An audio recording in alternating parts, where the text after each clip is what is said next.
Hello students, આ વિડીયોમાં આપણે ECV સબ્જેક્ટનો ઓવરવ્યૂ કરશું. આ સબ્જેક્ટ ડિગ્રી એન્જિનિયરિંગ BEમાં PPV નામથી આવે છે. એટલે આ જે સબ્જેક્ટ છે એ તમને ફૂલ્લી પ્રોફેશનલ સબ્જેક્ટ છે. પ્રોફેશનલ લાઇનમાં તમારે જવું હોય તો આ સબ્જેક્ટ એ સૌથી ઇમ્પોર્ટન્ટ સબ્જેક્ટ છે, જેથી તમે ફાઇનલી બધી વસ્તુ જે સિવિલ એન્જિનિયરિંગ રિલેટેડ છે એ તમે જાણી શકો. તો ચલો જોઈએ. આ સબ્જેક્ટ ડિઝાઇન કરવામાં આવ્યો છે ગુજરાત ટેકનોલોજીકલ યુનિવર્સિટી દ્વારા, GTU. બ્રાન્ચ છે ડિપ્લોમા સિવિલ એન્જિનિયરિંગ. આ સબ્જેક્ટ 5th સેમેસ્ટરમાં આવે છે ડિપ્લોમા માટે. યર છે 3rd યર. કોર્સ ટાઇટલ છે એસ્ટિમેટિંગ, કોસ્ટિંગ એન્ડ વેલ્યુએશન, ECV શોર્ટમાં કહીએ છીએ. કોર્સ કોડ છે 3350604, જે સબ્જેક્ટ કોડ છે. જ્યારે આપણે વાઇવા હોય છે ત્યારે આપણને એક આબી ક્વેશ્ચન, જનરલ ક્વેશ્ચન કરવામાં આવે છે કે સબ્જેક્ટનો કોડ શું છે. જનરલી કોઈને ખ્યાલ હોતો નથી. ચલો આગળ જોઈએ. ટીચિંગ અને એક્ઝામિનેશન સ્કીમની વાત કરીએ. લેક્ચર્સ છે 3 અવર્સ, ટ્યુટોરિયલમાં 0 અવર્સ છે, પ્રેક્ટિકલ છે 4 અવર્સ. એટલે ટોટલ 4 + 3 7 અવર્સ, એટલે ક્રેડિટ છે 7. 1 વીકમાં 3 લેક્ચર અને 4 અવર્સના પ્રેક્ટિકલ. એક્ઝામિનેશન સ્કીમની વાત કરીએ. થિયરી માર્ક્સ છે ESC and semester examination 70 marks, જે GTU દ્વારા લેવામાં આવે છે એ, અને PA પ્રોગ્રેસિવ એસેસમેન્ટ છે 30, જે છે મિડ એક્ઝામ, જે 2 થી 3 મિડ એક્ઝામ લેવામાં આવે છે એ. પ્રેક્ટિકલ માર્ક્સની વાત કરીએ તો ESC છે 40 અને PA છે 60.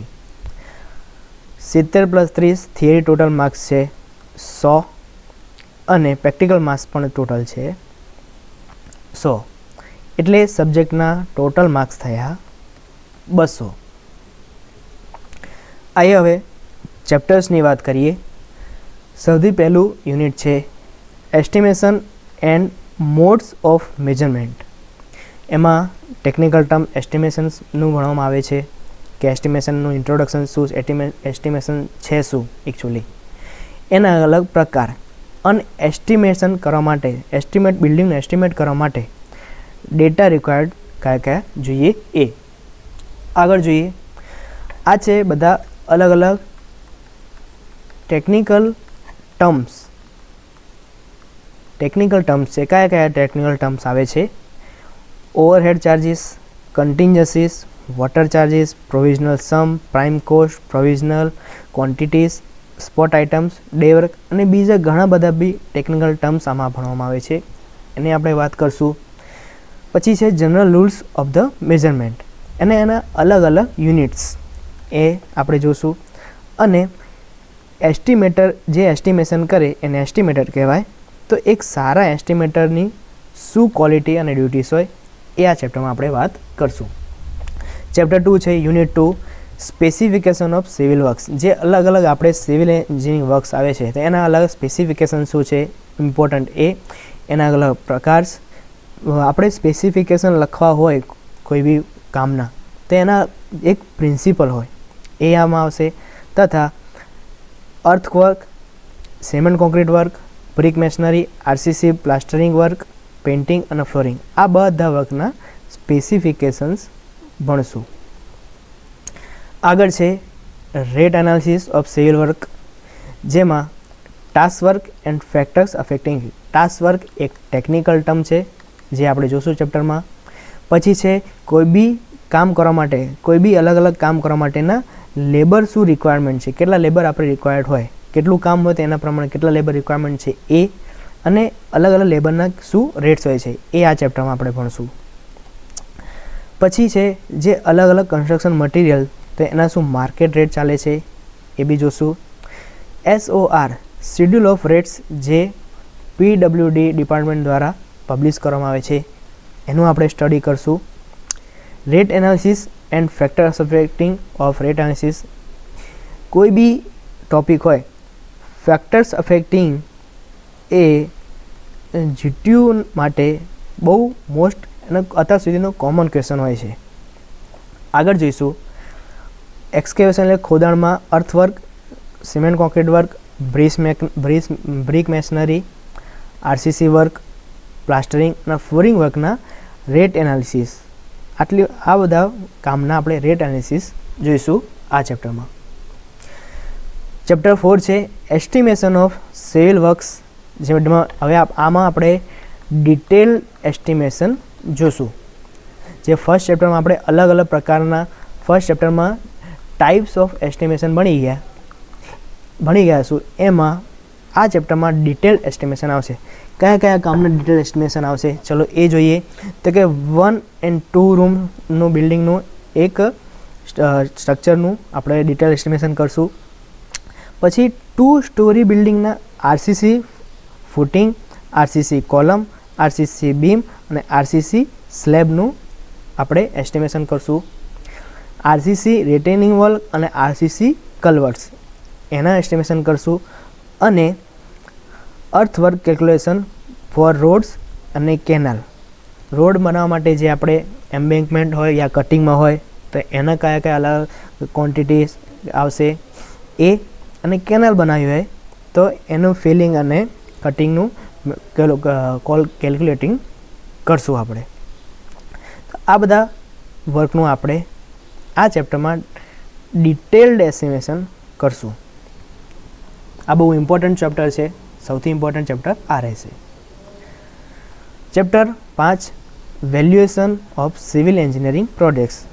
અલગ અલગ જે આપણે વર્ક હોય, જે અલગ અલગ કામ હોય, જે સિવિલ એન્જિનિયરિંગ પ્રોજેક્ટ્સ હોય તેમાં વેલ્યુએશન કેવી રીતે થાય એ આ ચેપ્ટરમાં જોવામાં આવશે. જેમાં કોસ્ટ, પ્રાઇસ અને વેલ્યુ જે ટેકનિકલ ટર્મ છે એના વિશે ભણવામાં આવશે. અલગ અલગ પ્રોપર્ટી અને વેલ્યુએશન ભણવામાં આવશે. ડેપ્રિસિએશન ઓબ્સોલન્સ એ બી એક ટેકનિકલ ટર્મ છે, એના વિશે ભણશું.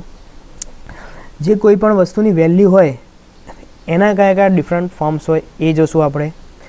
વેલ્યુએશન ટેબલ અને valuation method for property and land એ જોશું કે કેવી રીતે એના અલગ અલગ કોઈ બી પ્રોપર્ટી અને લેન્ડની વેલ્યુએશન મેથડ્સ હોય છે, કેવી રીતે આપણે એનું વેલ્યુએશન કરી શકીએ એ.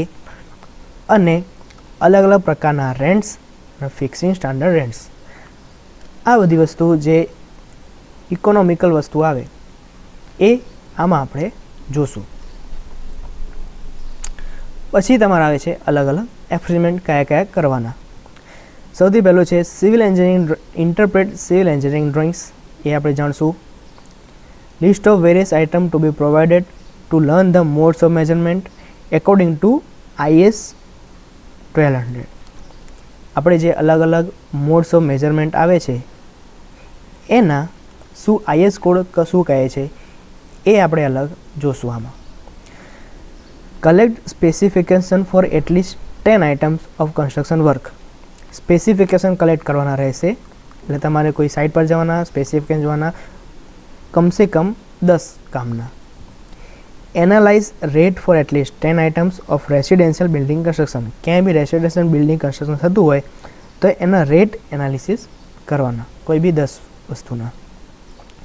Estimate in detail for load bearing structure, RCC retaining wall, RCC culvert, earthwork for road works. અલગ અલગ જેટલા બી કામ છે એનું એસ્ટિમેશન કરશું.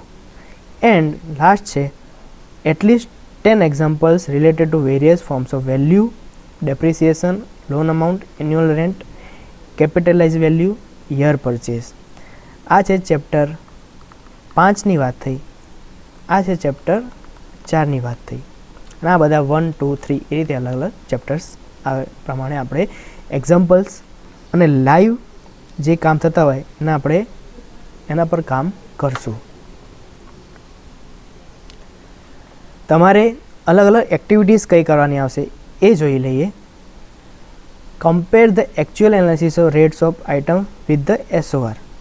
જે અત્યારે એકચ્યુઅલમાં કામ ચાલે છે એનું રેટ એનાલિસિસ કરો અને SOR સાથે રેટ એનાલિસિસ કરો અને શું ડિફરન્સ આવે છે એ કમ્પેરિઝન તમારે કરવાનું રહેશે. અને નેક્સ્ટ છે take measurements of any existing building and calculate its present value.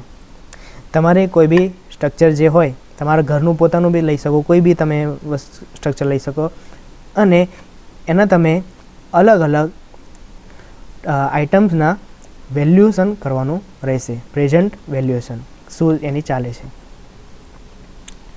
બુક્સની વાત કરીએ તો સૌથી પહેલાં title of books, estimating and costing in civil engineering, author એટલે કોના દ્વારા લખવામાં આવી છે, BN દત્તા, અને પબ્લિકેશન છે UBSPD ન્યૂ દિલ્હી. બુકનું નામ છે estimating and costing in civil engineering, author છે SC રેંગવાલા, પબ્લિકેશન છે ચરોતર પબ્લિકેશન. થર્ડ બુક છે એસ્ટિમેટિંગ એન્ડ કોસ્ટિંગ, ઓથર છે MC Chakraborty. Next text book of estimating costing GS Bedi. અને લાસ્ટ છે estimating and costing Vazirani and ચંડોલા.